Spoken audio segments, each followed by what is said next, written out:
with responsible business practices, tying in something that matters to you as an organization means that you're more likely to care about it and understand what good looks like. And whereas this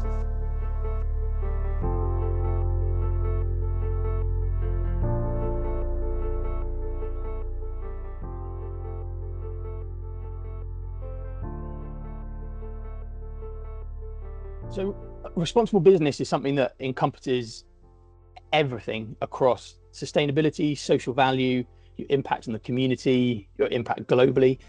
And now you're seeing, especially those businesses right on the front foot, understanding that these aren't individual elements. Everything has to sit together. And the most powerful thing is that you are now starting to see those businesses that do it well have better stories to tell. They're better engaged with those clients and those customers that they want to target, and people are choosing them over other organizations that aren't as successful. So it's quite nice to see this shift now, especially more and more of the market research that's being done shows that community values, social values, sustainability, staff welfare, these are all things that matter to consumers, and therefore consumers are choosing to use those brands that live those values. And so living those values, setting it into place within your organization so it's just an integral part of what you do, and then telling people about it is where you're starting to see that change come. And I find that so positive because it's easier to explain or get businesses on board when they're going to make more money from it, because there's nothing wrong. We live in a capitalist world. Businesses need to make profit to survive. And if you can say you do these things better and you tell people about it in a better way, you're going to make more cash, then actually everyone wins.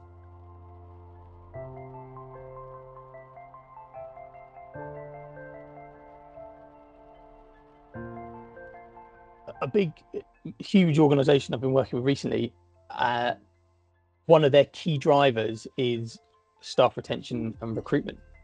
And it hadn't really occurred to me that much until we started talking through why actually being seen as a responsible business and a value to society beyond just the tax you pay was critical to them. And it was because they needed to keep the highly trained, incredibly valuable workforce that they'd built up. So maintaining that workforce and being able to recruit the next wave of people was equally important to them as telling their customers that they're really good at this stuff.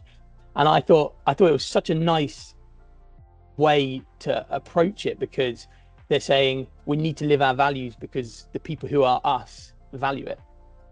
And that to me was just such a great encapsulation of why this stuff is now going beyond just surface level. Companies are starting to understand that for a whole host of reasons, it's got to sit right at the core of who you are.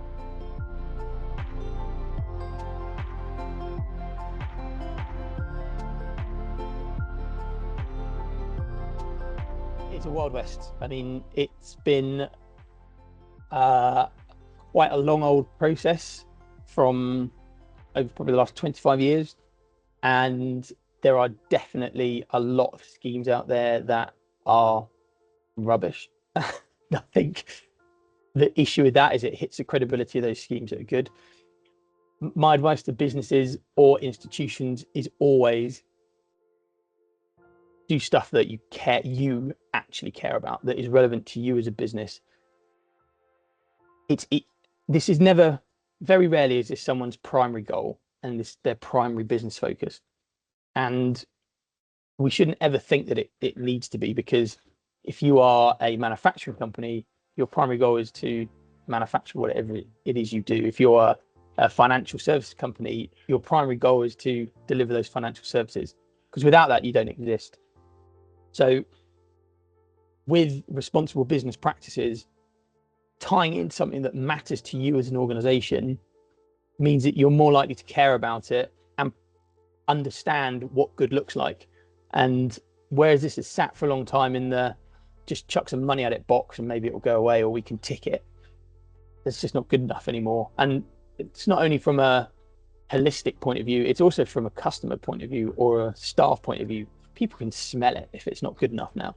And so doing stuff that talks to you as an organization, talks to you as a board, talks to you as an employee base is way more powerful, and you're much more likely to have an understanding of what good looks like and what good doesn't look like. So it's one of the things done with Expedition Science, is to try and create these really credible options for businesses to work directly with researchers from credible institutions, so they're proud to tell those stories, because ultimately the last thing you want is to back something that comes back to bite you because it wasn't very good. So live your value, find stuff that you personally and organizationally care about, and therefore you can be the judge of if it's good or not.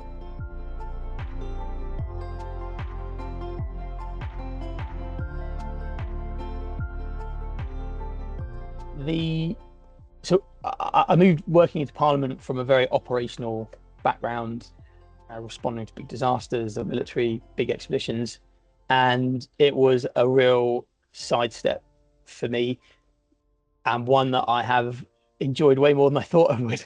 Actually, it's something that I genuinely thought it would probably be interesting for a little bit, and then I'd very quickly get bored. But learning about how politics fits together, how politics fits with the rest of the world and the rest of UK business and institutions, and starting to join the dots as to where businesses and politics should be converging more, being closer, discussing things more, has been something that I've really enjoyed, and it's something now I'm very passionate to talk about, because we have a lot of assumptions around politicians and how Parliament works and the types of people that are there, and my experiences have just not reflected that in the slightest. And one of the things I always keep coming away from is how open politicians are to learn and to get more knowledge. Excuse me. So I've set up a series of schemes in order to link businesses and politicians so that MPs can get more knowledge through experiences. So outside of Westminster, seeing how stuff is done, people who are delivering on the front line at the kind of coalface. And it's something that I would encourage businesses and institutions to do more of, is engage with the political process, because there's a lot of things written, and when you're outside of Westminster looking in, stuff often looks like a bit of a shower of not good stuff. And actually I have found that there are elements of that are definitely true, but there are also large chunks of that aren't. And being more politically engaged as a business or institution is only going to help you, and you'll be amazed at the breadth of knowledge, experience, range of people that you find in and around Westminster is something that's really surprised me. And it's definitely one of those places that change happens, and if there are things you want to change, it's the place to try and influence and to get that knowledge across as to why something's not right.